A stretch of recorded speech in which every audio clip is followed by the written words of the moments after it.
আজকের এই বিকশিত বাজেটের জন্য ত্রিপুরা রাজ্যের আদরণীয় মুখ্যমন্ত্রী ডক্টর মানিক সাহা,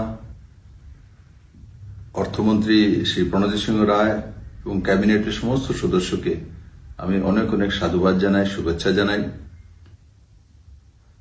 বিগত যে বাজেট ছিল 27,405 কোটি টাকার বাজেট ছিল, আর আজকের যে বাজেট প্রস্তুত হয়েছে সেটা 32,423।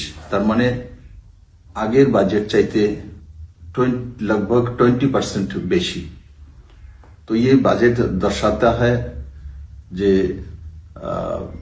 ত্রিপুরা রাজ্যের সার্বিক উন্নয়নের জন্য, বিকশিত ত্রিপুরা নির্মাণের জন্য ডক্টর মানিক সাহার নেতৃত্বে যেভাবে ক্যাবিনেটের সদস্যরা কাজ করছে তারই বহিঃপ্রকাশ এই বাজেট হয়েছে। আর সঙ্গে সঙ্গে 3% ডিএ দেওয়া হয়েছে সরকারি কর্মচারীদেরকে, তারও ঘোষণা করা হয়েছে।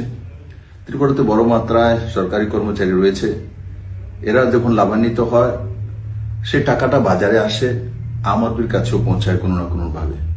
স্বাভাবিকভাবে এতে ত্রিপুরার মানুষ উপকৃত হবে।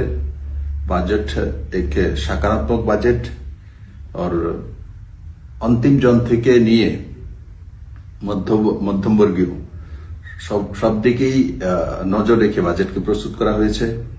এই বাজেট নিশ্চিত ত্রিপুরা রাজ্যের অর্থনীতিকে ত্বরান্বিত করবে, আরো শক্তিশালী করবে, নজওয়ানদেরকে রোজগার নিয়ে আসবে।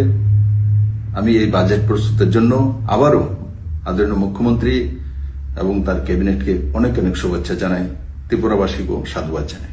ধন্যবাদ।